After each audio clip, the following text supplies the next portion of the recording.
Salut à tous et bienvenue sur Iggy TV. Alors ce soir j'avais le choix, à la télé il y avait MacGyver la nouvelle série, bien sûr, celle qui est beaucoup moins bien que la précédente, ou alors vous faire une petite vidéo fluff sur l'Adeptus Custodes. Et ben, je vous laisse deviner ce que j'ai choisi.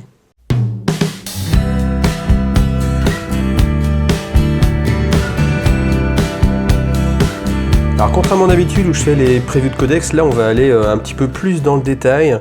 Donc je vais en profiter aussi bien évidemment pour vous montrer l'ensemble des premières parties du codex que je vous ai pas montré précédemment. Et puis on va vraiment, enfin j'ai envie, je sais pas pourquoi avec les custodes, j'ai envie de rentrer un petit peu plus dans le détail du fluff.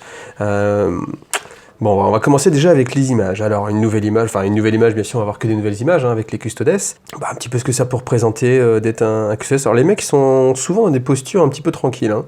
Même là, je me suis dit, est-ce que ça, c'est bien possible ou pas? Est-ce qu'un custodes peut rater un coup avec sa lance? Ça, je ne sais pas. Mais si on cherche les petites bêtes, j'avoue que je me suis dit, tiens, il rate son coup. Est-ce qu'un custodes peut rater son coup? C'est une question. Votez. Alors, confrérie de demi-dieux. Donc, qu'est-ce que c'est? Ça va vous présenter en fait ce que c'est que l'Adeptus Custodes. L'Adeptus Custodes, pour ceux qui ne connaissent pas, c'est vraiment l'élite de l'élite de l'élite de l'élite de l'élite. Donc, vous l'avez compris, le summum de ce qu'on pouvait proposer en termes de soldats, juste en dessous des primarques. Alors, chacun de ces surhommes est juste... en fait, on le compare, on dit, bon, vous avez l'humain, au-dessus, vous avez le Space Marine, et en fait, les custodes sont au Space Marine ce que l'humain est au Space Marine. C'est-à-dire vraiment une sorte de perfection et de niveau vraiment supérieur. On détaillera un petit peu plus loin exactement, de ce qu'on sait un petit peu de la création d'un custodes. Là, donc du coup, ça vous présente en fait ce qu'ils ont fait. Donc au début, vraiment, c'était l'armée personnelle de l'empereur, c'est-à-dire qu'ils étaient vraiment là pour l'accompagner au combat, le protéger, et puis faire toutes les missions qu'on pouvait leur confier. Ensuite, durant l'hérésie d'Horus, ils sont vraiment restés fidèles à l'empereur. Il n'y a jamais eu, bien sûr, aucun cas de trahison au sein de l'Adeptus Custodes. Et puis, on vous dit qu'après, une fois l'hérésie d'Horus passée, et puis l'incarcération de l'empereur dans le trône d'or, vous savez qu'il maintient en vie depuis tout ce temps, et bien l'Adeptus Custodes est resté fidèle à sa mission de protection et est resté sur Terra la plupart du temps pour justement protéger ce qui reste en fait de l'empereur. Après, on vous rappelle que à l'époque, bien sûr, à l'époque actuelle en fait, avec le primarque Roboute Guilliman qui est revenu, et bien du tout l'Adeptus Custodes prend une place majeure en fait au sein des forces de l'Imperium et qu'on va les retrouver du coup de plus en plus en mode un petit peu plus actif, moins en mode défense, et justement aller porter le combat chez l'adversaire. Alors tant qu'on est sur le codex et tout, dans cette image-là, là aussi, il y a la désinvolture en fait de ce custodes, moi qui m'a bien fait marrer aussi, parce que quand on regarde, bon, le gars, en fait, qu'est-ce qui se passe? Il tient nonchalamment sa lance et il est en train en fait de pourfendre Enfin, si on voit bien l'orientation, je pense que c'est sur lui en fait qui le cible, il le regarde même pas. Et là, c'est pareil. Vous imaginez la stature, le gars il a confiance quand même, parce que là il y a quand même un possédé, c'est des possédés, donc on va dire qu'ils sont quand même assez rapides. Le gars est en train de griffer son bouclier, mais non, là le gars il le regarde pas, voilà. Donc j'ai envie de dire, on veut vous montrer que c'est vraiment la perfection martiale. Mais il y a un moment donné, bon, les gars, ils ont quand même le droit de peiner un petit peu, parce que là, surtout lui, là, avec sa posture nonchalante, j'avoue que ça m'a fait un petit peu rigoler aussi. Alors, là, tant qu'on est sur les images, donc là, on voit un petit peu le custodes dans toute sa beauté, donc avec les épaulettes, on va redétailler un petit peu aussi l'armure un peu plus loin. Donc cette image qui est aussi assez sympathique, parce qu'on a une représentation de l'empereur avec... à gauche, les Sœurs du Silence, et à sa droite, évidemment, l'Adeptus Custodes. Et on vous dit en fait que autant l'Adeptus Custodes était le bras armé de l'empereur, autant les Sœurs du Silence, en fait, étaient sa partie un petit peu sombre, où en fait, elles étaient envoyées pour justement lutter contre tout ce qui était psycheur, et tout ce côté, en fait, psychique, elles sont plus adaptées, en fait, à cette lutte psychique que les Custodes, même si eux sont aussi capables de se débrouiller dans n'importe quelle situation, bien sûr. Alors, garde du corps de l'empereur, ça nous raconte l'histoire de l'Adeptus Custodes, donc même l'histoire de l'empereur. Donc dans un premier temps, l'humanité a commencé à voyager dans les étoiles, l'humanité s'est répandue, l'humanité a créé des intelligences artificielles, et au fur et à mesure a rencontré des civilisations extraterrestres, les a éradiquées. Hein, il n'y a pas eu beaucoup de diplomatie, a priori, même avant que ce soit l'impérium, hein, c'est dans l'humain, tout simplement, d'éradiquer. Et au fur et à mesure du temps, eh bien, en fait, ces technologies, bien sûr, ont été perdues, et l'humanité, en fait, s'est plus ou moins refermée sur elle-même, et il y a eu ce qu'on appelle l'ère des luttes, justement, sur la Terre. Donc, l'empereur, on vous dit que on ne sait pas vraiment comment il est apparu, peut-être qu'il est un dieu, peut-être, ou peut-être qu'en fait, il était le summum de ce que l'ingénierie génétique pouvait proposer, en fait, à cette époque. On vous dit qu'il y a eu beaucoup de manipulations génétiques, et que l'humanité avait une maîtrise de son génome et pouvait créer justement des sortes de super soldats, et c'est justement ce qui a causé sa perte. Alors l'empereur, dans un premier temps, il a créé ce qu'on appelle la Légion Tonnerre, en fait, les guerriers tonnerres.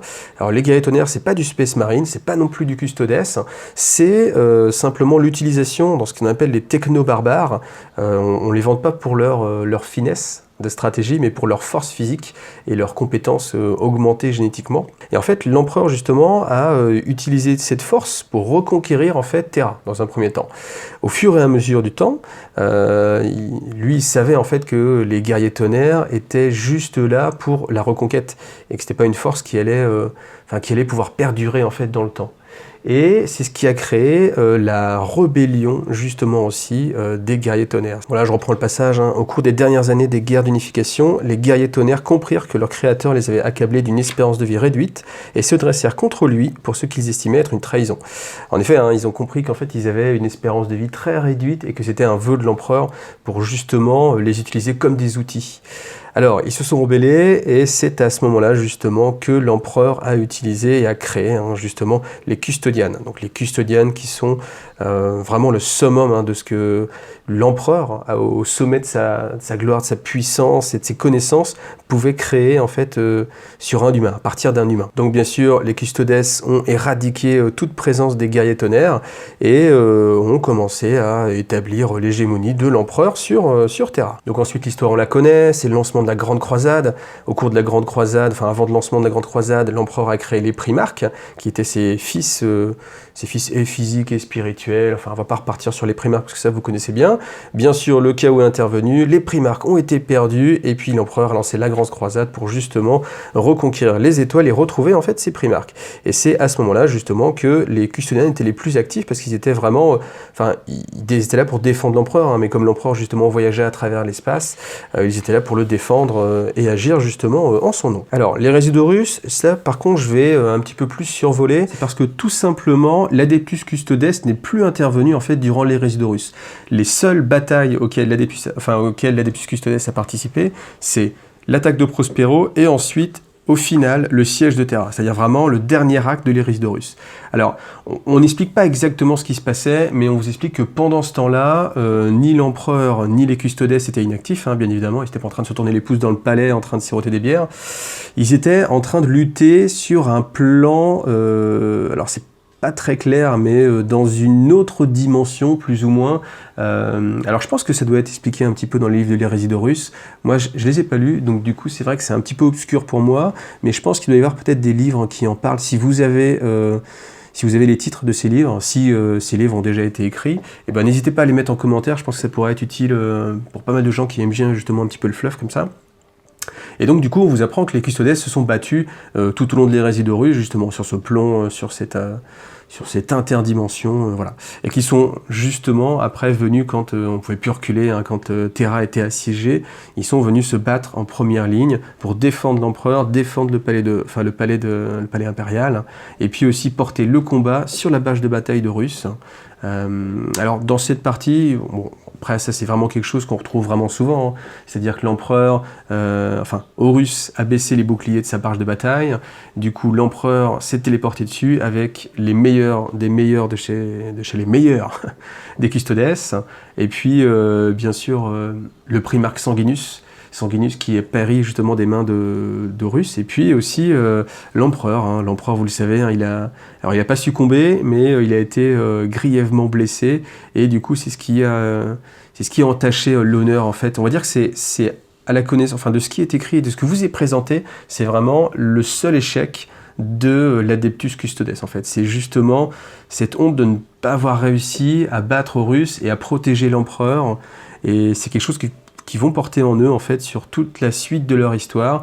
Et en fait, on vous apprend que les Custodes, c'est vraiment des gens très très pragmatiques qui du coup ne cherchent pas à racheter leurs fautes, mais qui sont conscients de leur erreur et se battent de leur mieux parce que c'est leur devoir. Pas parce qu'ils veulent racheter leurs fautes, mais parce que c'est leur devoir.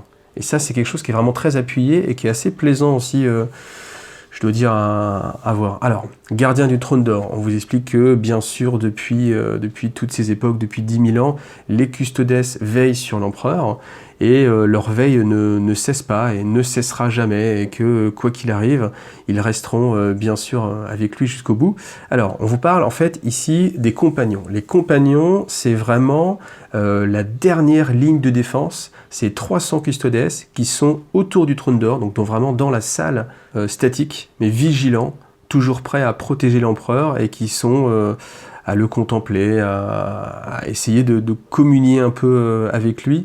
Alors là, je vais rentrer un petit peu plus dans les détails, mais on vous apprend en fait que parmi les Custodes, il y en a certains qui, même s'ils n'ont pas de pouvoir psychique, sont sensibles à la parole de l'empereur. Alors, il n'y a pas de mysticisme, hein. Autant, bon, vous connaissez l'Imperium au 41e millénaire, c'est vraiment mysticisme et compagnie. Les Custodes ne pensent pas que l'empereur est forcément un dieu ou qu'il y a une croyance, mais ils sont persuadés que, de par sa puissance mentale, l'empereur est capable, encore, malgré le fait qu'il soit incarcéré dans le trône d'or, de leur faire passer des idées. Et c'est vraiment ça qui est cultivé hein, dans l'Adeptus Custodes, c'est essayer d'être la parole en fait de l'empereur, la main de l'empereur et on va dire l'extension physique de l'empereur. Voilà. Alors après, cette tâche de veiller sur l'empereur, c'est une tâche très difficile pour les Custodes, qui sont, vous l'imaginez bien, en fait, des guerriers avant tout. Et le fait de rester statique et vigilant, pour eux, c'est vraiment quelque chose de très très dur. Et on vous apprend que celui qui a tenu en fait, le plus longtemps, il l'a fait pendant un siècle. Pendant un siècle, il est resté vigilant dans la salle de l'empereur, mais que c'est un record. Et qu'un autre Custodes, en fait, n'a réussi à rester... fidèle à cette mission, à rester compagnon aussi longtemps que ça. Alors après, on vous apprend bien sûr que les Custodes ont d'autres missions au sein du palais impérial. Donc on va revenir sur le palais aussi impérial, parce qu'il y a quand même pas mal de fleuves vraiment sur Terra. Et ça, c'est intéressant justement avec le Codex Custodes, c'est qu'on apprend vraiment un peu plus sur Terra, sur le palais en l'occurrence. Et donc, bien sûr, il y a des cryptes, des cryptes qui renferment des entités, ça on reviendra un petit peu aussi dessus un peu plus tard.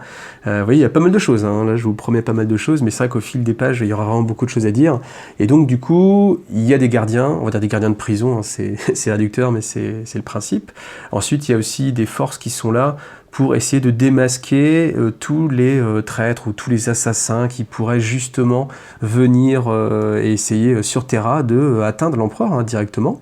Et c'est là où on en vient à quelque chose qui est assez intéressant, c'est les parties de chasse. Les parties de chasse, c'est ce que font en fait certains Custodes pour essayer d'éprouver eux-mêmes leur propre défense. Ce qui se passe, c'est que bien sûr, eux-mêmes connaissent exactement leurs forces et leurs faiblesses, et certains d'eux en fait se mettent en chasse, ça veut dire qu'ils disparaissent, donc certains pendant plusieurs années, et essayent après d'infiltrer directement la salle du trône d'or. Et ceux qui réussissent gagnent un titre spécifique, ça on verra aussi un petit peu plus loin, il y a tellement de choses à voir, on va pas en finir.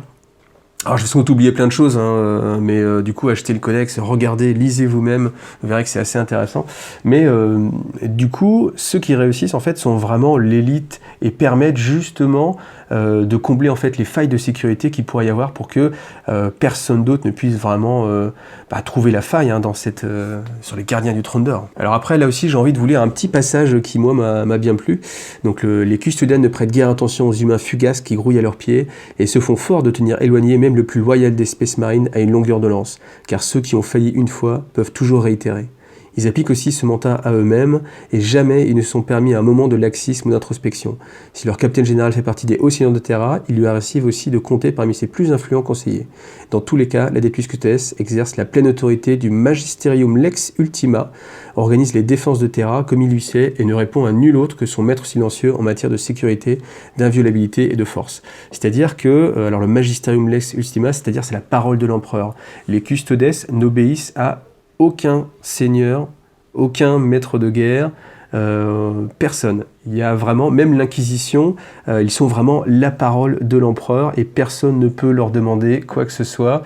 Ça c'est un passage qui est sympa aussi, hein. Ils vous disent que même les hauts seigneurs de Terra ou Robert de Guilliman, hein, le primarque, ne peut que demander et requérir leur aide. Mais en aucun cas, ils ne peuvent exiger quoi que ce soit. Et au contraire, tout l'impérium doit leur obéir aveuglément, sans poser de questions, même l'Inquisition, n'importe qui. Alors, Ombre et Alchimie, cette partie, elle est pour moi la petite partie assez croustillante, parce que c'est celle qui apprend comment sont créés les Custodes. Alors, comment sont créés, hein, là je m'étale un petit peu, hein, parce qu'en fait on vous apprend pas grand chose, on vous dit simplement que personne ne sait hormis vraiment ceux qui créent eux-mêmes les Custodes, mais personne d'autre, aucun des hauts seigneurs de Terra, personne, ni le Mechanicus, ni quoi que ce soit, ne sait comment sont créés exactement en fait l'Adeptus Custodes. Ce qu'on vous dit simplement, c'est que dans l'élite dirigeante de Terra, donc dans les hauts seigneurs, de temps en temps, en fait, les hauts seigneurs font don d'un de leurs enfants à l'Adeptus Custodes. Donc c'est assez sympathique, il y a une sorte de baptême, hein, j'imagine, il y a une grande procession, on amène le bébé à l'Adeptus Custodes, et puis en fait, cet enfant après disparaît, et ce qui est assez sympathique, c'est qu'il va garder aucune trace, évidemment, enfin lui bien sûr il va pas se souvenir, mais son nom ne va pas être gardé. Pourquoi c'est fait en fait? C'est que parmi tous les aspirants qui endurent donc l'endoctrinement, etc., bien sûr, il n'y en a que très peu qui réussissent à devenir finalement un Custodes. Et en fait, le fait qu'ils ne portent pas le nom de leur baptême, tout simplement, le nom que leurs parents leur ont donné, ça permet aux hauts seigneurs de Terra de pouvoir dire « Oui, lui, ah non, si, c'est mon fils, si, je le reconnais ». Et comme en fait, il n'y a aucun moyen de vérifier, c'est une façon diplomatique de ne pas entacher l'honneur des grandes familles de Terra. Et vous voyez que ça, c'est quelque chose qui est assez intéressant, c'est qu'on vous apprend, bien sûr, l'Adeptus Custodes ne répond à personne, mais ils ont quand même besoin des politiques. Et donc, on va dire qu'ils les brancent dans le sens du poil assez intelligemment. Soit, quand c'est par flatterie, ça peut marcher, tant mieux. Sinon, c'est par menace. Sinon, c'est par moyen détourné. Ils sont très pragmatiques et quoi qu'il arrive, ils vont utiliser la façon la plus efficace de remplir leur mission, qui est vraiment la garde de l'empereur, la sauvegarde de l'humanité. Et donc, ils sont des très grands diplomates. Et justement, ça, c'est vraiment une preuve de diplomatie, de dire, très bien, donnez-nous vos enfants, regardez, ils ont tous réussi, même si on sait que, bien sûr, un seul sur 1000 ressort Custodes. Voilà, ça vous permet quand même de maintenir votre prestige. Alors, ce qui se passe quand on forme en fait un Custodes, c'est qu'on va faire de la manipulation génétique sur lui, on va simplifier comme ça, mais sur directement ses cellules quand il est vraiment très très jeune, hein, quand c'est encore un bébé. Et c'est ça qui est la grosse différence fondamentale avec ce qu'on peut obtenir avec un Space Marine.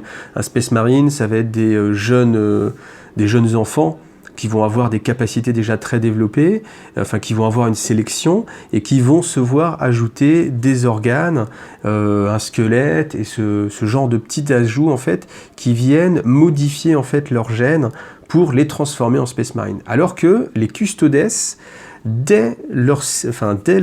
vraiment à l'intérieur de leurs cellules, hein. Ça fait vraiment partie d'eux. C'est pas on vient leur rajouter des choses, mais c'est directement dans leurs cellules font qu'ils sont un Custodes.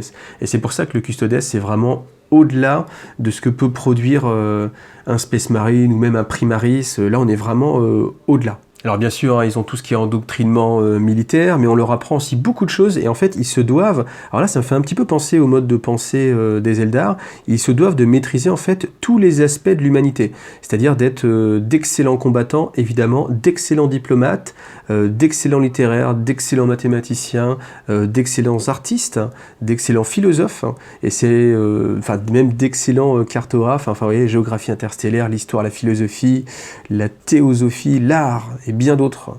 Donc tout ça, c'est vraiment pour vous montrer que rien n'échappe à un Custodes, et le Custodes, c'est la perfection de ce qu'on peut obtenir en manipulant des bébés justement pour obtenir l'élite de l'élite de l'élite, vous avez compris. Alors ensuite un custodes, c'est on va dire un surhomme, mais un surhomme qui est aussi aidé par son matériel. Et le matériel des custodes, c'est le summum de ce que peut produire en fait l'Imperium.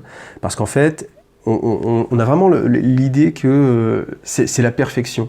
Donc aucune armure ne peut être plus parfaite, aucune arme ne peut être plus mortelle, aucune lame plus aiguisée, aucun champ réfracteur plus puissant, etc., etc., etc. Et on vous dit que c'est vraiment là la base en fait d'un guerrier custodes, son équipement, sa force mentale, ses aptitudes physiques, ce qui en font l'arme idéale justement pour parer à toute éventualité et qu'on ne peut pas les mettre en défaut. Et d'ailleurs, comme je vous le rappelle, hormis vraiment la chute de l'empereur, il n'y a vraiment aucun moment où on parle d'échec sur les custodes. D'ailleurs, il y a un petit passage sympa aussi, on vous dit que ça devient même un problème. J'en parlerai pas tout à l'heure parce que j'ai oublié, alors je le dis maintenant. En fait, sur tout ce qui est tous les gars qui sont en train de noter ce qui se passe dans l'Imperium, le problème c'est que l'Adeptus Custodes représente tellement la perfection qu'on considère comme une hérésie le fait de pouvoir imaginer ou écrire qu'ils perdent une bataille. Ce qui fait que à partir du moment où il y a une bataille qui incorpore, mais qui pourrait faire intervenir l'Adeptus Custodes, on considère que c'est une victoire. Et dans les annales de l'Imperium, on dit c'est une victoire, on a gagné. Pourquoi? Parce que ce serait hérésie de pouvoir suggérer, ne serait-ce qu'un instant, ou d'écrire que malgré l'intervention des custodes, la bataille a été perdue. Donc ça, c'est un passage que moi j'ai vraiment trouvé sympa, parce que justement, on sort un petit peu de ce côté c'est les plus forts, c'est les meilleurs. On vous dit c'est les plus forts, c'est les meilleurs, certes, mais ça reste une guerre, etc. Et malgré tout, vous voyez, l'Imperium ferme les yeux, et puis les humains, les scribes, eux, font justement cause des erreurs et des imperfections au sein de cette magnifique machine de guerre. Alors, les yeux de l'empereur, qu'est-ce que c'est? Eh bien, simplement, quand un custodes sent qu'il est un tout petit peu moins efficace, que ses réflexes sont plus qu'ils étaient, ou à l'échelle d'un custodes, c'est incroyable déjà, mais quand ils pensent en fait eux-mêmes ne plus être parfaits et ne plus être au top, en fait simplement ils quittent l'Adeptus Custodes et vagabondent à travers les étoiles pour justement devenir donc ce qu'on appelle les yeux de l'empereur. Donc c'est des personnages qui vont garder encore des liens avec l'Adeptus Custodes et qui vont se déplacer de monde en monde. Alors après on vous apprend que chacun va suivre un petit peu sa voie, un petit peu à la manière d'un inquisiteur, c'est-à-dire qu'il y en a qui vont se donner pour quête de trouver un artefact ou alors de traquer quelqu'un, ou alors au contraire d'essayer de tisser un réseau d'espionnage et puis d'avertir vraiment le plus possible les custodes des dangers qui peuvent menacer l'empereur. Et comme vous vous rappelez que les custodes ne font confiance à personne si ce n'est eux-mêmes, c'est vraiment très très important et c'est une mission très importante et c'est pas du tout un déshonneur, au contraire, savoir reconnaître en fait ses limites, c'est vraiment l'essence même des custodes et le fait justement de se rendre utile malgré tout, au-delà de ça, c'est encore une fois ce qui représente le mieux, encore une fois le mot, c'est la perfection d'Adeptus Custodes. Alors, le palais de l'empereur, donc les défenses de terrasse, ça va vous présenter un petit peu l'histoire, très rapide, du palais de l'empereur. Donc, il y a un petit passage que je vais vous lire qui va bien vous représenter. À la suite de l'hérésie, le palais impérial fut rétabli pour incarner le plus redoutable forteresse de l'histoire humaine. Les 10 000 ans suivants virent la structure se développer et enfler sous la pollution. L'ancienne sobriété du palais est désormais enfouie sous des strates d'ornements gothiques et de splendeur brutale du culte impérialiste. Ce qui était autrefois éclatant et somptueux est maintenant démesuré et déclinant, une monstruosité architecturale bossue qui exhibe sa puissance martiale comme un défi lancé aux horreurs du vide. Il n'existe pas de métaphore plus claire du sort de l'impérial, mais si le palais est la caricature grotesque de ce qu'il fut, les custodes le gardent toujours. Donc voilà, ça représente bien ce qui s'est passé, c'est-à-dire qu'avant, on avait un magnifique palais qui était vraiment tourné vers le progrès, la science et le respect, etc. Et là, maintenant, on a une colossale structure qui prend donc toute la chaîne de l'Himalaya, et sans doute plus, on imagine, et puis qui s'étend évidemment jusqu'au-delà des limites de l'atmosphère, avec des spatioports, des flottes en orbite et ce genre de choses. Et c'est sans doute, a priori sans aucun doute, la place forte la mieux gardée de tout l'Imperium, et donc du coup la forteresse la plus imprenable qui existe pour l'humanité. Alors après on vous apprend que la tâche est vraiment très difficile, étant donné qu'il y a tellement de structures et de kilomètres de couloirs que, étant donné que l'Adeptus Custodes a la charge de la protection du palais, c'est une tâche vraiment très dure, c'est comme s'il gardait tout un mini-continent. Donc voilà pourquoi ils sont accaparés à cette tâche assez difficile. Alors, l'essor du Primark, pourquoi? Parce que bien sûr, là on arrive dans la partie qui est tournée vers l'avenir. Ce que vont devenir en fait les Custodes avec justement le retour de Roboute Guilliman. Alors, on va vous apprendre un petit peu d'historique, c'est-à-dire que ce qui s'est passé, c'est qu'avec l'ouverture de la cicatrice Maledictum, en fait, même Terra a été attaquée directement en fait par les forces du chaos. Et il y a une grosse force de Khorne, de démons de Khorne, qui a tenté de pénétrer justement le palais impérial. Et dans cette défense, on a eu bien sûr Roboute Guilliman et aussi Trajan Valoris, comment il s'appelle, le capitaine général des Custodes, donc c'est-à-dire vraiment la parole, enfin bon, je vais revenir sur lui parce que c'est un personnage qui mérite qu'on en reparle plus, mais en fait ils se sont alliés justement pour qu'aucun démon, évidemment, aucune force du chaos ne puisse pénétrer à l'intérieur du palais. Et de fait, Trajan Valoris et Roboute Guilliman ont scellé un pacte en se disant que l'Adeptus Custodes ne pouvait pas se contenter de jouer ce rôle de défense et devait vraiment attaquer, parce que l'Imperium était tellement menacé que... il y a une phrase là, qui est assez sympa, justement, là je vous la lis aussi, donc le sage dégaine ses lames lorsque le temps est venu de les brandir, le sot meurt ses armes au fourreau dans l'attente d'un moment plus opportun pour les utiliser. Pour le bien de l'Empereur et de l'Imperium, efforçons-nous d'être toujours le sage et jamais le sot. Vous voyez, c'est vraiment cette idée-là de reconnaître que la force des Custodes est tellement puissante et tellement prédominante que ce serait stupide de les cantonner à un rôle de garnison. Donc voilà, c'est ce qui va emmener justement les Custodes sur le terrain de Warhammer 40 000. Ça va éviter de jouer des missions où vous êtes tout le temps en train de vous battre sur le sol de Terra. Là maintenant, c'est open bar, vous trouvez les Custodes un petit peu partout et vous allez les retrouver de plus en plus donc au sein justement des forces impériales. Alors, une OST de héros. Pourquoi? Parce que, contrairement à toutes les autres organisations militaires de l'Imperium, les Custodes ont une hiérarchie horizontale. C'est-à-dire qu'en fait, il n'y a pas de grade, vraiment. On a le capitaine général, et puis ensuite les Shield Captain, et ensuite les Custodes. C'est-à-dire qu'il n'y a pas de sergent, ou il n'y a pas même de nouvelles recrues. En fait, à partir du moment où on est un Custodes, et on a le droit, en fait, à la même reconnaissance que n'importe quel autre. Alors bien sûr, la sagesse prédomine, et c'est ce qui vous est expliqué là en fait, c'est que même si on va retrouver en fait plusieurs Shield Captain ensemble, d'eux-mêmes, ils vont toujours désigner, avec un grand pragmatisme, le meilleur pour accomplir une tâche donnée. Et qu'il n'y a pas une notion de hiérarchie, ni de notion de prestige ou quoi que ce soit. Et c'est vraiment, en fait, le pragmatisme qui va guider leurs actions. Donc la meilleure façon de résumer ça, c'est simplement que les promotions, en fait, se font, pas en autopromotion, mais se font vraiment avec un système de méritocratie. Donc c'est-à-dire vraiment c'est le mérite qui donne en fait le pouvoir. Si quelqu'un a les compétences, il va avoir on va l'écouter tout simplement. C'est même pas une question même de pouvoir, mais c'est vraiment une question de sa parole a du poids et comme ils sont tous assez intelligents pour se rendre compte que c'est le meilleur choix, il n'y a jamais trop de discussion ni d'opposition au sein de l'Adeptus Custodes. Ils se mettent vite d'accord pour faire le meilleur choix. Alors, un petit mot sur la Misericordia. La Misericordia, c'est simplement l'épée poignard, plutôt, que les Custodes portent, en fait, plus ou moins tous. Et c'est ce qu'on leur donne quand ils accèdent, justement, c'est un peu la preuve qu'ils sont devenus un Custodes.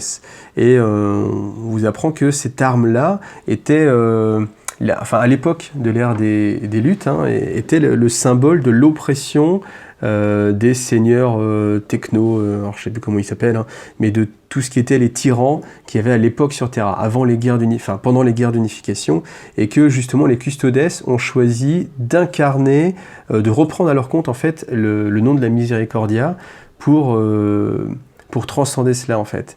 Et avec l'hérésie d'Horus, on vous apprend aussi que la Misericordia est une arme qui est censée blesser la Black Legion. Voilà.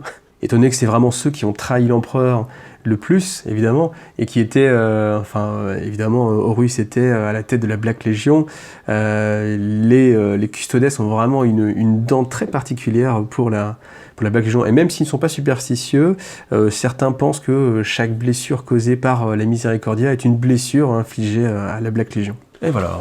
continue. Alors, uniforme et héraldique. Donc ça, si ce qui est intéressant un petit peu, c'est que on vous apprend que alors les différentes teintes, pour ceux qui se disent ouais, les Adeptus Custodes c'est automatiquement du doré, bon pas forcément, on va voir ça un peu plus loin. Alors si vous voulez les peindre, c'est par manipulation alchimique, hein. C'est pas de la peinture, donc attention, hein, si vous mettez de la peinture sur le doré, ça marche pas. Voilà, bon, ça c'est le petit passage sympathique, hein, c'est pour dire que non, la peinture c'est trop peu pour eux, on va carrément changer l'agencement moléculaire pour que ça change de couleur. Donc, au sein d'Adeptus Custodes, on a, on va dire, plusieurs chambres, on va appeler ça des chambres. Donc on a les gardiens des ombres. Les gardiens des ombres, on va dire que c'est un petit peu les geôliers des cryptes. Donc, on vous apprend qu'ils sont en train de garder les secrets les plus horribles au sein de l'Imperium, qui, s'ils étaient révélés, causeraient la folie, la terreur, etc., etc. Mais en fait, on n'en dit pas plus. Et là, je trouve qu'on reste un petit peu sur sa fin, parce que on aimerait savoir un petit peu ce qu'il garde. Est-ce que c'est du démon? Alors on vous apprend que bien sûr, avec la cicatrice Maledictum, il y a certains verrous qui ont sauté, certaines entités ont disparu, mais on n'en sait pas beaucoup plus, et je pense qu'il y aurait moyen un petit peu de creuser un petit peu plus. Donc là, je suis resté un petit peu plus sur ma fin. Alors pourquoi les enfermer, hein? Ça, c'est vrai que c'est une question qu'on peut se poser, alors qu'il serait peut-être plus facile de les tuer, tout simplement. Alors ensuite, le bouclier aquilin, ça aussi c'est très sympa. Alors il faut que je parle un petit peu de comment en fait fonctionne l'Adeptus Custodes. L'Adeptus Custodes possède, on va dire, des sortes de supercalculateurs qui recensent en fait toutes les informations de l'Imperium, parce que rien n'est caché aux yeux des Custodes. Ils sont censés savoir vraiment tout pour accomplir au mieux leur mission. Et en fait, ces supercalculateurs, un peu, moi, ça me fait penser un petit peu à l'image des pronosticards avec les chevaliers gris. C'est-à-dire que les pronosticards utilisent leur talent psychique pour essayer de deviner l'avenir. Et en fait, les custodes, eux, vont utiliser le savoir technologique plus leur science du combat et de la stratégie pour essayer d'anticiper les actions et d'anticiper ce qui pourrait se passer. Alors là, je fais une petite parenthèse que j'ai oubliée, c'est que aucun des custodes n'est un psycheur. Et ça, c'est un vœu de l'empereur. Il a choisi de faire en sorte qu'il n'y ait vraiment aucune faille dans ce guerrier, encore une fois. Comme, en fait, le psycheur peut toujours avoir la tentation du warp, pour éviter tout problème, même si ils ont une volonté exceptionnelle, l'empereur a décidé qu'il n'y aurait aucun psycheur, et du coup, de fait, il n'y a aucun psycheur dans l'Adeptus Custodes. Et donc, les boucliers aquilins, ce sont donc les gardes dorés. C'est-à-dire, c'est ceux qui sont chargés de protéger des artefacts, des lieux, et surtout des personnes. Et ce qui est assez amusant, c'est que, en fait, ils sont juste là pour faire en sorte que le destin s'accomplisse, que leur destinée aille jusqu'au bout, et une fois que cette tâche est accomplie, ou que l'acte qu'ils voulaient protéger s'est accompli, en fait, simplement ils disparaissent et ils laissent leur protéger justement sans protection. Donc il y a une petite histoire assez sympa justement là-dessus dans la trame historique. Alors ensuite, l'Ost effroyable, donc l'instrument de la colère de l'empereur. On vous apprend qu'il y a 3 barges de bataille qui datent de même avant l'hérésie d'Horus, qu'on appelle les Moirades, et en fait ces vaisseaux contiennent les plus féroces guerriers de l'Adeptus Custodes, ceux qui sont les plus belliqueux et qui sont là pour porter la parole. Alors la parole à coups d'épée et de lance et de bolt, et de porter en fait la parole impériale et d'aller accomplir justement les missions les plus dangereuses, décapiter les chefs ennemis, vous voyez, ce genre de choses. Et que c'est vraiment la partie la plus armée de l'Adeptus Custodes. Alors le sanctuaire au milieu d'eux, c'est ce dont un peu je vous parlais en fait, c'est-à-dire qu'il y a un bâtiment avec, je sais plus combien, je crois 200 aigles impériaux grands comme des vaisseaux, enfin comme je sais plus quoi, enfin des statues immenses qui sont truffées de capteurs et qui guettent et les gens qui se trouvent sur Terra, donc toutes ces âmes en fait qui viennent en pèlerinage sur Terra pour veiller ce qu'il n'y ait pas d'assassins ou de personnes mal intentionnées, et aussi qui veillent sur tout le royaume, enfin tout l'impérium, grâce justement au supercalculateur, et c'est justement ce dont je vous parlais un petit peu tout à l'heure. Alors, la garde solaire, c'est ceux qui ont la tâche tout simplement de défendre le système solaire et on va dire ses environs proches. Donc, on vous apprend qu'ils ont des missions de patrouille, évidemment, parce que l'espace est vraiment très grand et qu'on peut pas faire confiance. En fait, c'est ça vraiment, encore une fois, l'Adeptus Custodes, ils ne peuvent pas se reposer sur la faiblesse des humains. donc c'est-à-dire tout ce qui est marine impériale. Ils ne peuvent pas se reposer sur les Space Marines, ceux qui ont trahi déjà par le passé. Donc, ils ne peuvent faire confiance qu'à eux-mêmes et ils se doivent eux-mêmes de protéger le plus possible et en amont, c'est ça hein, l'importance de la garde solaire, c'est d'étendre justement la protection de terrain. Parce que c'est vrai que s'ils restent dans le palais de l'empereur et enfin tout autour, s'ils se retrouvent assiégés alors qu'ils auraient pu justement l'empêcher en étant un peu plus vigilants, bon ben voilà. C'est pour ça que la garde solaire existe, donc protéger un petit peu tout le système solaire. Et ensuite, on a les émissaires Imperatus. Donc eux, ils sont aussi très intéressants parce que c'est justement la partie diplomatique. Autant on avait l'Host effroyable qui était là pour être le point, autant on a les émissaires Imperatus qui sont là pour être la parole. Et eux, leur but, c'est de convaincre. C'est-à-dire, là, leur grosse utilité, justement, ça a été d'accompagner donc tous les primaris vers leur nouveau chapitre pour s'assurer que les chapitres allaient accepter ce don de l'empereur. Parce qu'on dit vraiment que... alors, c'est un passage où on raconte un petit peu que certains... Enfin, ça, on l'a vu hein, avec les Dark Angels et avec les Blood Angels. Les Blood Angels accueillent les Primaris avec bonheur et remercient bien sûr louent l'empereur pour ses bienfaits, alors que les Dark Angels, eux, sont beaucoup plus méfiants et sont sur le point de même tirer hein, sur les barges de bataille qui arrivent pour leur apporter les Primaris, parce qu'ils ont trop peur en fait qu'on découvre leurs secrets. Et les émissaires Imperatus sont justement là pour convaincre, parce que s'ils sont là, ça veut dire que l'empereur l'a décidé, c'est la vérité absolue, et pour toute personne, tout Space Marine, tout membre de l'Imperium, la vérité d'un custodes, c'est la vérité de l'empereur. Donc si un custodes dit accepter les primaris, il faut le faire. Il n'y a pas de choix à se poser, pas de questions à se poser, voilà. Et donc, vous voyez, c'est ça, ce côté vraiment sympathique, hein, où on n'a pas que le côté militaire, vraiment le côté diplomatique que je trouve qu'on n'a pas vraiment dans Warhammer 40 000. Alors évidemment, hein, c'est un jeu, hein, donc sur un champ de bataille, le côté diplomatique, hormis soudoyer votre adversaire avec des nounours ou ce genre de choses, c'est un petit peu compliqué. Mais c'est bien, justement, de l'avoir quand même mis dans ce codex, pour qu'on puisse se rendre compte un petit peu qu'il n'y a pas uniquement que la guerre comme moyen d'arriver à ses fins. Donc là, on vous parle de, bien sûr, la protection du système solaire. Là, ce qui est sympa aussi, c'est que pour une fois, on n'a pas la traditionnelle carte de la galaxie, vous voyez, qui est simplement ici. Mais comme les custodes, c'est vraiment centré sur Terra, enfin, c'était, hein, parce que ça va être de moins en moins le cas, hein, au fur et à mesure avec la croisade Domitus, avec le retour de Roboute Gliman. Mais comme c'était vraiment leur cœur d'activité, donc là on a vraiment, vous voyez, on va voir Mars, Luna, Saturne avec ses satellites, les satellites d'Emios là autour de Titan, Mars avec son satellite Phobos, enfin toute cette, vraiment le cœur du système de Terra. On vous apprend aussi, vous voyez, hein, Vénus c'est un monde industriel, Mercure un monde minier, Jupiter un gisement de gaz, Saturne géante gazeuse, ainsi de suite.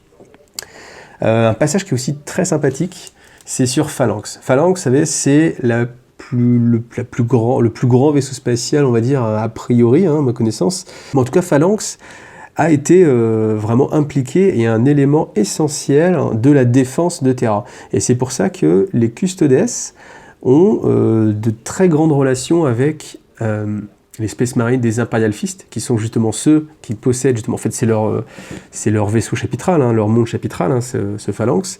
Ils ont des relations diplomatiques avec eux, et aussi, ils ont des espions chez eux. Et on vous apprend que, justement, avec les réparations qu'il y a eu, parce que Phalanx a été impliqué hein, sur la chute de Cadia, vous savez, hein. À la suite de ça, Phalanx nécessite beaucoup de réparations, et donc dans tout ce petit bazar, ils ont en fait implanté des espions qui sont là pour saboter Phalanx si jamais un jour ces armes devaient se retourner contre le palais de l'empereur. Vous voyez, hein, ils sont prêts vraiment à toutes les extrémités, et là encore une fois, on voit bien qu'ils font confiance à personne, et c'est vraiment le dernier rempart, et que même si Phalanx venait à être retourné contre l'empereur, ils ont quand même une solution. C'est vraiment ça, hein, l'Adeptus Custodes, c'est penser à tout le pire pour justement essayer de faire en sorte que ça n'arrive pas. Alors, pour l'historique, donc je vais le faire un petit peu plus rapidement parce qu'il y a pas mal de choses qui ont déjà été dites. Donc la Grande Croisade, vous savez ce que c'est. Le bûcher de Prospero, les Custodes sont envoyés pour lutter contre pour capturer Magnus, ça se passe un petit peu mal. Les Résidorus, évidemment, où là on vous apprend qu'ils sont justement en train de se battre hein, sur un autre plan avec l'empereur. Vous voyez, c'est un champ de bataille transdimensionnel que l'empereur avait jadis tenté de conquérir. Donc ça aussi, enfin, comme je l'ai dit, hein, si vous avez des informations là-dessus, moi je suis preneur, ça m'intéresse. Un coup impensable, c'est bien sûr la défaite, avec l'empereur qui se retrouve incarcéré dans le trône d'or. La fin d'une légende, c'est tout le passage justement où les custodes se retrouvent à veiller la dépouille de l'empereur, et comme ils doivent aller où l'empereur est, du coup ils vont rester sur Terra et disparaître un petit peu des champs de bataille, à disparaître même complètement des champs de bataille, et on va plus entendre vraiment parler d'eux. Alors malgré tout, la guerre de la bête, c'est en fait quand il y a un orc qui est venu justement sur Terra et assaillir le palais de l'empereur, et donc là bien sûr les custodes sont intervenus. Alors après c'est toutes les guerres qu'il y a eu au sein de l'Imperium, avec des cultes renégats, ce genre de choses. Là il y a un passage qui est assez appuyé en fait, où vous parle en fait d'un spécial qui s'appelle Luminous Gift, qui se dirigeait vers Terra, et où justement l'Adeptus Custodes a tenu à intervenir personnellement. Voilà, je pense que peut-être ça sera réutilisé plus tard dans d'autres parties du fleuve. Peut-être ça l'a déjà été aussi, mais vous savez, le fleuve il est tellement vaste que c'est impossible. Moi personnellement je suis loin, bien évidemment très loin de tout connaître. Et là aussi, si vous avez des informations, c'est aussi ça le but, c'est le partage, le but de cette chaîne, je vous l'ai déjà dit plein de fois. Donc si vous avez des informations, moi je suis preneur, n'hésitez pas. Et puis je pense que aussi les autres gens qui lisent les commentaires sont aussi preneurs de toutes les informations qu'on peut rajouter tous ensemble. Donc là ensuite vous avez la petite histoire dont je vous parlais. Donc vous avez le temps Natasian du 86e Canyon condamné à être exécuté. Et juste avant d'être exécuté par le commissaire, on a justement les gardes custodes qui viennent le protéger. Et il le protège, et de fil en aiguille, du coup les stratégies de ce petit lieutenant réussissent, et de fil en aiguille, il finit quand même par être maître de guerre, jusqu'à remporter une bataille décisive, et ce après quoi, simplement les custodes, il met fin à la WAG d'Axkrag, avant qu'il n'atteigne le système solaire, et après ce triomphe, les gardes du corps de Natasian repartent comme s'ils étaient venus, et n'étant pas du genre à revenir sur une condamnation, le commissariat fait exécuter le maître de guerre Natasian. Voilà, ça représente bien ce petit côté, peu importe la valeur de la vie humaine, mais ce qui compte surtout, c'est les agissements et les répercussions que ça peut avoir. Puis là, on voit aussi bien que les commissaires, eux par contre, ils sont obstinés quoi qu'il arrive. Alors, l'ère des funestes prémonitions, donc négociation avec l'Omnimissis, c'est-à-dire que au fur et à mesure, les custodes essayent d'entretenir de bonnes relations avec tout ce qui est Mars, et puis le dieu machine, etc. Vous avez l'habitude, parce que l'équipement, c'est vraiment très très important. Alors les voleurs d'esprit, ça c'est aussi un petit passage où on vous apprend que un des hauts seigneurs de Terra détournait une petite partie des psycheurs ceux qui sont envoyés pour alimenter le trône d'or et puis l'Astronomicon. Tous ces psycheurs, en fait, certains étaient détournés par un des hauts seigneurs de Terra pour justement affaiblir un petit peu de l'intérieur. Et le rôle des custodes, c'est bien sûr d'éviter ce genre de choses, et que le haut seigneur de Terra a été exécuté en séance tenante. Alors dans cette partie, ensuite, on a l'ascension de Valoris, Trajan Valoris, vous savez, qui est maintenant le leader en fait de l'Adeptus Custodes, et qui lui a une vision beaucoup plus active de la défense en fait. C'est-à-dire que alors que jusqu'à présent l'Adeptus Custodes était cantonné plutôt sur Terra, lui a encouragé le développement d'actions préventives, et on va en reparler un petit peu aussi après. Et c'est justement ce qui a permis en fait une meilleure adaptation, et on vous dit qu'il avait plus ou moins senti venir l'arrivée et le changement suscité par Roboute Guilliman, et qu'il avait pressenti cela et préparé déjà les custodes à faire ce choix-là. Alors ensuite, la bataille de la Porte du Lion, c'est justement l'attaque des forces de Khorne qui sont arrêtées par les Adeptus Custodes et Guilliman et les Ultramarines. Héros de grandeur, donc c'est la croisade Indomitus, c'est-à-dire que les custodes partent avec Guilliman pour justement combattre et porter le combat c'est l'ennemi, plutôt que justement rester sur Terra. Bon, ensuite c'est les suites de la croisade. Là il y a un petit passage où ils attaquent en fait un monde nécropole, et qui allait réussir à réveiller un ancien dieu des étoiles, Zul Shanek, à l'intérieur des frontières nord du segmentum solar. Donc là aussi, je pense que peut-être cette partie-là, avec la sortie prochaine du Codex Necron, on va peut-être en apprendre un petit peu plus. Moi, j'aime bien justement quand ils recoupent en fait tous ces crossovers entre les histoires. Alors l'éco-voûte aussi, ça c'est quelque chose qui est assez mis en avant, et on vous dit pas ce que c'est, mais on vous dit que les custodians ont vraiment fait tout leur possible pour éviter que ce soit capturé par la Black Legion, et que il y a toujours maintenant des Warden. Donc des Warden, c'est un petit peu enfin une sous-faction, enfin je vous en reparlerai un petit peu plus tard des Warden, qui sont là pour tout le temps garder l'éco-voûte, et que c'est leur tâche maintenant ad vitam aeternam. Donc les dangers d'excellence, ça c'est le petit passage justement où on vous dit que par sécurité, les adeptes mettent toujours une victoire impériale à partir du moment où il y aurait un custodien dedans. Inutile de préciser que plus d'un système est perdu malgré les efforts de l'Adeptus Custodes. Voilà. On a beau être parfait, on peut pas non plus gagner la guerre tout seul. Alors la quête de Vadrian, donc vous savez, hein, depuis très longtemps maintenant, on lit que le trône d'or a des défaillances, et des défaillances qu'on ne peut pas réparer. Et justement, Valoris a chargé Vadrian de trouver des solutions, et il y a une piste qui l'envoie sur un monde forge perdu, le morphon de Morvan. Donc voilà, là aussi, un petit élément de fluff, et moi j'aime bien encore une fois tous ces petits éléments comme ça, des petits grains de sable qui vous sont donnés, des petites miettes, en disant tiens, regarde, ça peut être intéressant, tiens, regarde, ça peut créer une campagne, tiens, regarde, l'histoire va avancer, et il y a plein de pistes à suivre. Et c'est pour ça que moi, à chaque fois, je suis vraiment très curieux de lire à chaque fois cette timeline et d'avoir d'autres éléments pour justement savoir ce qui va se passer et que l'histoire vraiment avance. Ça, je vous en ai déjà parlé plusieurs fois dans plusieurs vidéos, et encore une fois, merci Games Workshop, bravo à vous d'avoir fait évoluer l'historique de Warhammer 40 000. Bon, après, on vous apprend, alors là, on n'apprend pas forcément grand-chose, mais ça va être toujours la même histoire, mais on vous apprend qu'ils se battent un petit peu contre tout le monde, contre les orques, contre les tyrannides, contre... Enfin, ça, c'est pour vous mettre en fait en tête que autant avant l'Adeptus Custodes, c'était un petit peu compliqué de le voir sur les champs de bataille, autant maintenant on les trouve partout, donc aucun souci, le fluff vous dit oui, jouez Custodes contre ce que vous voulez. Et on va terminer avec Dans les Ténèbres, sur Horde direct de Trajan Valoris, une petite force rapide de Custodians se hâte de rejoindre les ruines de Cadia. Les détails de leur mission sont tenus secrets, y compris de leurs camarades, mais ils sont accompagnés par plusieurs guerriers issus des Gardiens des Ombres. Donc voilà, sans doute la suite. Et là, j'ai appris justement qu'à l'été, il devrait y avoir la prochaine campagne de Warhammer 40 000 à cet été. Donc tant mieux, ça laissera le temps de s'occuper, et ça permettra de faire pas mal de batailles pendant justement les vacances, pour ceux qui en ont. Alors, on va détailler un petit peu, je vais faire assez vite maintenant, on va détailler un tout petit peu Trajan Valoris. Donc Trajan Valoris, c'est le chef custodian, premier des 10 000. Alors oui, parce que maintenant ils sont 10 000, c'est comme ça qu'on les appelle, on les appelle les 10 000. Alors Trajan Valoris, ça va être Monsieur Superlatif, donc le meilleur, le plus intelligent, le plus stratégique, et aussi un petit peu l'un des plus hargneux. Pour représenter cela, en fait, ils vous disent que lorsqu'il a été compagnon, vous savez, compagnon, c'est quand on est vraiment à la garde de l'empereur, il a pu tenir que 20 ans, je crois, et ce qui est assez faible pour les standards des Custodes, tellement il était...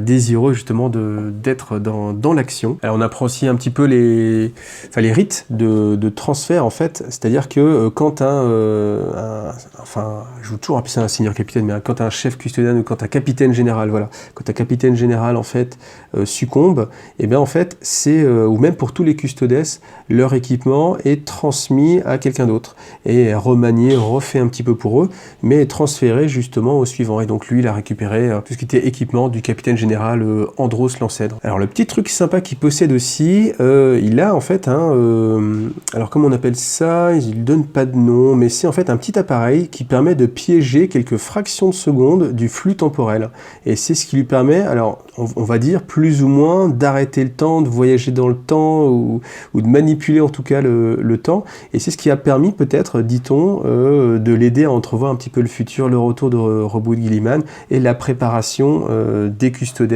à justement leur nouvelle mission, qui est vraiment d'aller maintenant porter le combat au-delà en fait du système de sol. Alors là, ça me fait penser que j'ai oublié de vous parler du magnifique, du légendaire, de l'incroyable, de l'inénarrable, du formidable. Où est-il? Je ne sais plus. Voilà. De Constantin Valdor. Constantin Valdor qui était avec l'empereur déjà sur Terra dans les guerres d'unification, et qui était vraiment son bras droit, l'élite encore une fois de l'élite, vous avez compris. Et alors ça vous devez le connaître si vous avez lu les romans de l'Hérésidorus, parce qu'il apparaît vraiment dedans. Et on vous dit simplement qu'il n'est pas mort, qu'il a disparu, le tiroir classique du fluff, et que donc on ne sait pas ce qui est devenu de lui, qui n'a pas laissé ses armes, donc du coup sous-entendu il n'est pas mort, on ne sait pas où il est, mais voilà, peut-être reviendra-t-il un jour, on ne sait quand, on ne sait comment. Ça ils aiment bien, Games Workshop, toujours laisser des petites portes dérobées comme ça en vous disant ah lui ce grand héros, oui il a disparu, enfin si vous voyez les Primarques, le Lehman Russ c'est pareil, bon voilà, ça permet de faire avancer les choses, mais c'est vrai que c'est une petite ficelle qu'on retrouve un petit peu trop souvent, mais bon voilà. tout cas si vous teniez à savoir un petit peu ce qu'il était devenu de lui, eh bien on ne sait rien, on n'en sait rien. Alors ensuite les Shield Captain, qui sont justement l'échelon en dessous du capitaine général, qui sont nommés par leur capacité. Voilà, j'ai déjà un petit peu détaillé, donc je ne vais pas traîner un petit peu trop en longueur. Les QCN Guard, donc ça c'est vraiment l'élite. Enfin l'élite, c'est vraiment la base, j'allais dire, plutôt. Donc c'est la base des custodes, mais chacun d'eux est le summum de ce que peut proposer l'Imperium, quasiment. Donc c'est-à-dire qu'un seul custodes peut tenir tête à une escouade de Space Marine, tout simplement. Ensuite, vous avez les Warden. Donc les Warden. Alors après, on est tellement dans des superlatifs que je trouve qu'à un moment donné, c'est un peu compliqué d'imaginer ce que ça peut être d'être au-delà. Parce qu'on a déjà le custodian qui est tellement au top que le Warden, c'est ceux qui ont encore plus foi en leur mission et qui ont encore plus à cœur d'accomplir leurs tâches et qui sont encore plus résolus. Je pense que on est tellement de superlatifs qu'à un moment donné, est-ce qu'il n'y a pas un plafond tout simplement? Est-ce que, même déjà au sein des Space Marines, est-ce que déjà un Space Marine, il n'a pas déjà Enfin, là on vous dit à un moment donné, un Custodian Warden préfère mourir plutôt que d'échouer à sa mission. Enfin oui, c'est le cas du garde impérial aussi, les gars. Donc, vous voyez déjà un garde impérial, il va se sacrifier sans problème pour l'empereur. Donc un Space Marine, vous imaginez, un capitaine Space Marine, vous imaginez, un Primaris, vous imaginez, etc., etc., etc. Donc que les Custodian Warden soient aussi capables de sacrifier leur vie pour l'empereur, oui, bon, on s'en serait un petit peu douté quand même. Donc voilà, là c'est le point où la surenchère, à un moment donné, on fait, bon, ok, wow. Alors ensuite, les Alarus Custodian, alors eux, c'est ceux qui ont les armures Terminator. Donc ils sont tout simplement, de ce qui est décrit, les meilleures défenses possibles créées par l'Imperium. On n'a pas plus résistant qu'une armure Alarus Custodian. Tout en sachant que, je crois avoir lu aussi que Trajan Valoris avait l'armure la plus résistante. Donc, vous voyez, là, on retrouve un petit peu ce que je vous disais, c'est-à-dire qu'à force de superlatifs et de summum, on perd un petit peu les notions. Et puis, je pense qu'il y a un petit moment où ça va un peu plus trop dire grand-chose. Voilà. Mais ce qu'on vous apprend qui est plus intéressant, c'est que les Alarus Custodian sont ceux qui sont les plus belliqueux et ceux qui ont à cœur de vraiment porter le combat au cœur des lignes adverses. Voilà. Donc après, voilà, je vais passer, parce qu'on détaille un petit peu leur équipement. Voilà. Alors la Vexilla Praetor, donc ça c'est, on va dire, la bannière. Donc bannière qui incorpore donc différents systèmes qui sont là pour aider et protéger en fait alors différentes choses. Soit vous avez, vous savez, en termes de règles, je vais peut-être pas revenir sur les règles, mais en termes de fluff, si vous avez des champs de force, vous avez des balises de téléportation, ce genre de choses. Après, là aussi, on est dans la surenchère et on vous dit qu'il faut à peu près un siècle pour des artisans assermentés pour construire un Vexillus Praetor. Donc moi, je veux bien, mais en un siècle, c'est-à-dire les mecs, ils doivent quand même se la couler douce, quand même, parce que même quand on voit... Après, c'est ça aussi, vous voyez, faut imaginer quand même se projeter un petit peu, et on se dit, mais un siècle, certes, ça pète, ça fait beaucoup, ça fait la classe. Par contre, quand on réfléchit vraiment, même quelqu'un qui passerait vraiment tout le temps, comme c'est censé l'être, un siècle pour faire... voilà. On n'ose pas imaginer combien de temps il faut pour faire le fuel, pour mettre dans les motojets, je sais pas, mais vous voyez, à ce rythme-là... Bon voilà, là, je m'égare un petit peu, mais vous voyez, la vidéo est longue, donc du coup, là, je perds un petit peu le fil. On continue. Les Virtus Praetor, donc eux, c'est ceux qui ont les motojets. Donc ces motojets qui sont des reliques, bien sûr, extrêmement précieuses, extrêmement résistantes. Et c'est les custodes qui sont les plus rapides, ceux qui ont le meilleur sens de l'analyse. Pourquoi? Parce qu'en fait, ils sont au-dessus pour fournir justement un soutien, vraiment analyser le plus rapidement possible la situation et porter le combat là où c'est nécessaire pour protéger toujours leur frère Custodes. Très belle figurine encore, ça je l'ai déjà dit. Alors, Vénérable Contentor Dreadnought. Bon, je vais pas vous expliquer ce que c'est qu'un Dreadnought, tout le monde sait ce que c'est. Donc les Vénérables, évidemment, c'est ceux qui ont eu accès à la meilleure technologie, avec les Dreadnought Contemptor, qui sont le summum aussi de ce que peut créer l'Imperium pour protéger les restes des Space Marines, et en l'occurrence, là, pour le coup, des Custodes. Donc, moi, ça me semble quand même un petit peu... c'est un petit peu dommage, on aimerait qu'en fait ils aient des Dreadnought. Ouais, ça c'est un petit peu la faiblesse pour moi au niveau du fluff, c'est que on va réutiliser les figurines qui existent, et donc du coup on va réutiliser ce qui existe déjà, à savoir le Land Raider et le Contemptor Dreadnought. Alors j'ai pas lu évidemment les livres de Forge World qui parlent de la Résidorus et qui parlent des... alors je vais pas savoir les noms, mais vous savez, les tanks antigraves des Custodes, mais c'est ce à quoi on devrait s'attendre. Vous voyez, quand on retrouve un Land Raider ou un Contemptor au sein de ce qui nous est décrit comme l'élite, le summum, etc., on se dit, ouais, finalement, les mecs, ils ont les mêmes véhicules. Alors oui, non, attention, l'esprit de la machine est plus belliqueux. Ouh, waouh. C'est pareil avec la destinée de ceux qui sont en fait dans le sarcophage. On vous dit, oui, ceux qui ont vraiment le plus de détermination, qui veulent se racheter. Et vous voyez, déjà, il y a un petit peu de contradiction parce que on vous a dit que les Custodes n'avaient pas ce sentiment-là d'amour-propre, en fait. Donc, vouloir se racheter... non, ils veulent pas... Déjà, on vous dit, ils veulent pas se racheter forcément de la mort de l'empereur, enfin, de la mort de l'échec qu'ils ont connu avec l'empereur. Donc, pourquoi ils voudraient se racheter d'avoir perdu une bataille ou quoi que ce soit, vous voyez. C'est là où... Bon, cette partie-là, vous voyez, hein, ça m'a un petit peu... Alors, c'est vrai que je mets un petit peu de... Je me rends compte maintenant un petit peu de côté négatif sur ce côté-là, parce que, vous voyez, c'est ce qu'on vous dit. On vous dit, certains considèrent que leur devoir est de continuer à servir. Ouais, enfin, c'est des custodes, les mecs. Hein. C'était déjà le cas avec un pauvre garde impérial qui va se faire exploser avec une grenade pour empêcher 3 tyrannides de repasser la porte. Donc, le custodes, ils se disent, oui, ok, je vais accepter de continuer à servir l'empereur, et que la plupart fassent « Non, non, bah c'est bon, moi ça suffit, non, non, mais éteignez la machine, les mecs, je vais rejoindre l'empereur. » Enfin, vous voyez, c'est ça, je pense que là on est arrivé, enfin pour moi en tout cas, voilà, moi dans ma tête, on est arrivé aux limites de ce qu'on pouvait mettre au top, en fait. Les mecs puissent même se poser la question, enfin tous, ils devraient être dans un sarcophage de Dreadnought, hein, enfin ils devraient jamais s'arrêter de servir à partir du moment où leur esprit est encore valide, enfin à l'image de l'empereur, hein, techniquement, donc au contraire. Le fait que seuls certains le fassent, bon, pour moi, ça tient pas trop la route. Alors, bon, on continue. Vous avez compris ce que je pensais des Dreadnought. Et puis même après, en termes de jeu, là, on va parler un petit peu des figurines.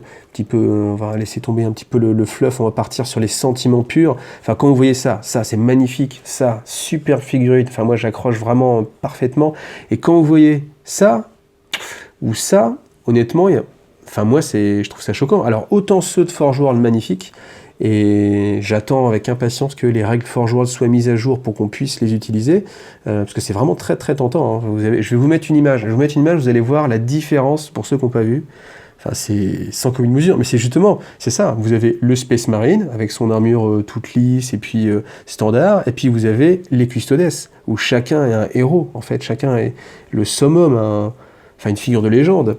Et quand vous avez le même type de Dreadnought, les mêmes Land Raiders, j'ai envie de dire bof bof. Bon, on passe. Alors évidemment, ces figurines, vous les connaissez, c'est celles qui étaient sorties déjà à l'époque de Burning of Prospero. Il y a une super figurine aussi qu'on verra sans doute pas ici, mais celle de Forge World aussi.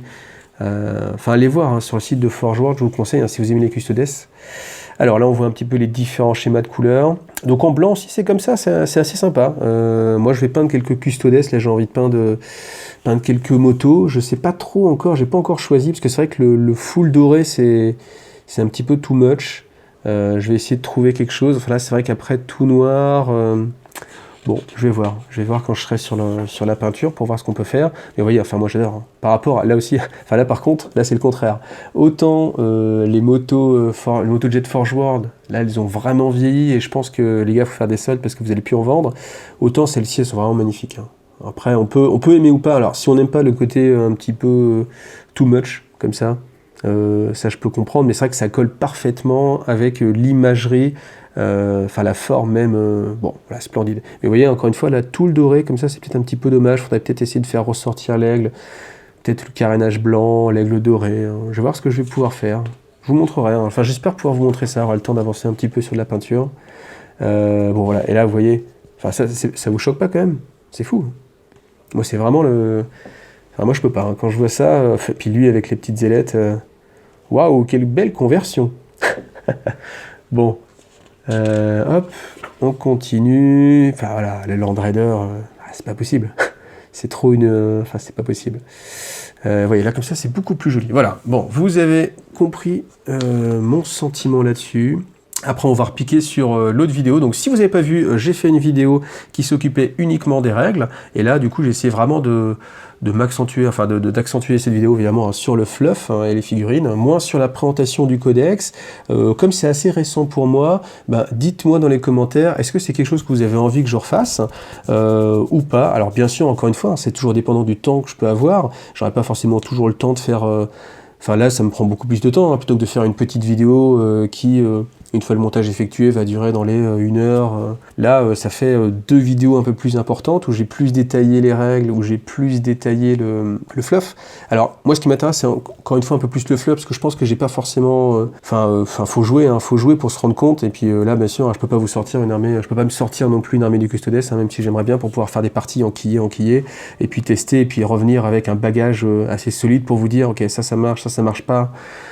C'est que mon feeling comme ça de joueur avec l'expérience que je peux avoir. Donc voilà, n'hésitez pas à me laisser justement des commentaires, je vous dis encore une fois là-dessus, pour me guider. D'accord? Et puis, écoutez, j'espère que ce côté fluff vous a plu. Je l'espère, parce que vous m'avez demandé vous-même, c'est vous qui m'avez dit, les gars, le fluff c'est bien, donc du coup, je vous écoute. J'ai mis une grosse dose de fluff. Et puis, voilà, je vous donne rendez-vous la semaine prochaine pour le Thousand Sound qui va sortir. Donc, je pense que bien sûr, normalement, je devrais faire aussi une vidéo dessus. Et puis, encore une fois, le débrief de la fac des 2600 abonnés qui devrait vous plaire et être assez sexy. Voilà. À bientôt, les gars!